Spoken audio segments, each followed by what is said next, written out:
This content is being produced by the podcast Bourbon Real Talk. The usual show format is to do a live review of a whiskey with a guest who tells their personal story. The purpose is to expose the world to the lives of people they may not have otherwise come in contact with. The goal is to reduce division and form new connections. Occasionally, we produce content that is meant to be educational like this program. For more information about Bourbon Real Talk, you can go to our website at bourbonrealtalk.com, where you can sign up for our email list, or we can be found on Facebook, Instagram, YouTube, Stitcher, Google Play, and iTunes by searching Bourbon Real Talk. Enjoy.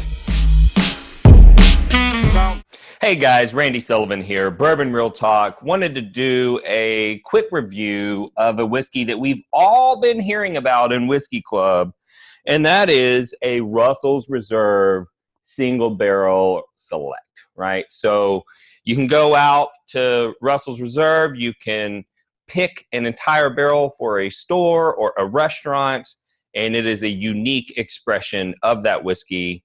And everyone that I've had, I've been pretty impressed with. So this one, I actually was able to win at a whiskey event that I went to, put on by Bourbon and Rye Society.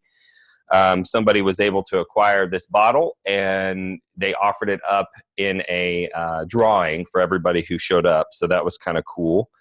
And ironically, is even though I've had dozens of these whiskeys, I've never owned one before. So for those of you, I mean, I do have a pretty extensive collection, but somehow I was late to the bandwagon of the Russell's pick game, right? So a lot of my whiskey collector friends have really amazing Russell's collections, but I am just getting started. So I have had this whiskey before at the restaurant, but they actually have two different expressions.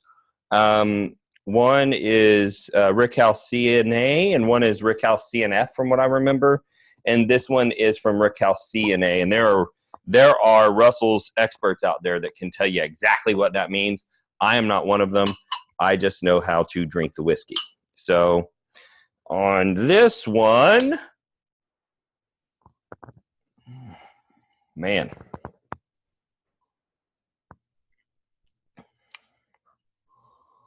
You know how they talk about turkey funk? I typically don't smell it or taste it. Now, the other day I was at Union Bear. That shout out to Union Bear and Tanner Fleming over there. And I ordered one of their Russell's picks, and they brought me one. And as soon as I smelt it, I said, there's something wrong. And I handed it to Ernie, who happens to be one of the Russell's experts I was referring to. And he goes, oh, that's the other warehouse. He was able to smell that. But it was the first time I was able to really smell and taste turkey funk. On this one, I don't get as much of that. Although it does kind of have a turkey-esque profile. And I don't know exactly how I would describe that, besides to say it smells like turkey, I guess. So you can kind of get used to that. But obviously, it's got the vanilla and caramel notes in there. But there's a little bit of a slight chocolatiness or like a leatheriness coming through. And maybe that's the funk that people talk about. Let's see what it tastes like.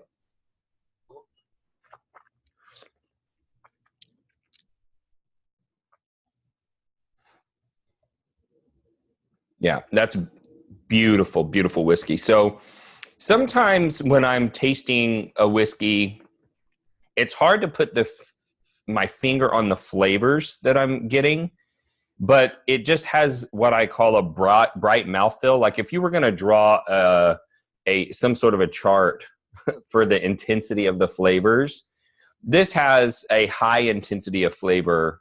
It's not as smooth of a bell curve, if you were, of the flavors.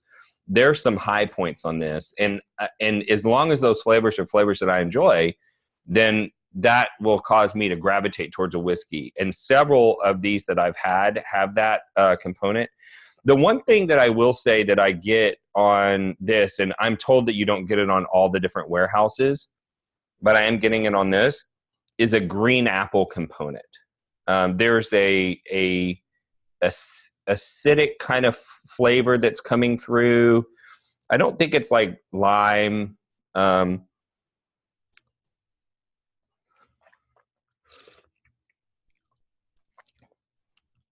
Yeah.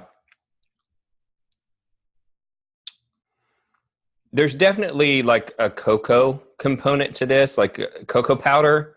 It's not like a bitter dark chocolate, but it's not sweet like a milk chocolate either. It's more like a cocoa powder kind of a thing.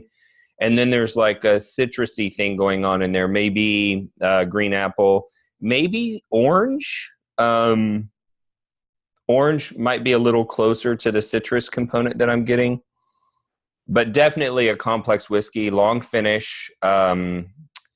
It's very oily, so it's a thicker whiskey, right? So in wine, they used to swirl it and then they look at the legs. That, from what I understand, is not a very good indicator of a wine. But because the viscosity of a whiskey has a very large impact on the way that it plays on your palate, those thicker whiskeys that will really coat the glass and either have a lot of legs, or sometimes it's just a sheet because it's so thick that it won't break up into drips.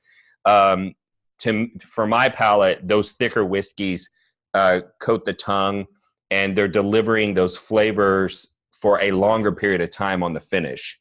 And so, all in all, this is a 10 for the price point that these whiskeys sell at. I mean, it is a no-brainer. And there's a reason why people are going out and buying as many of these single barrel selects of the cash strength Russell's Reserves as they can find, because it's just amazing whiskey.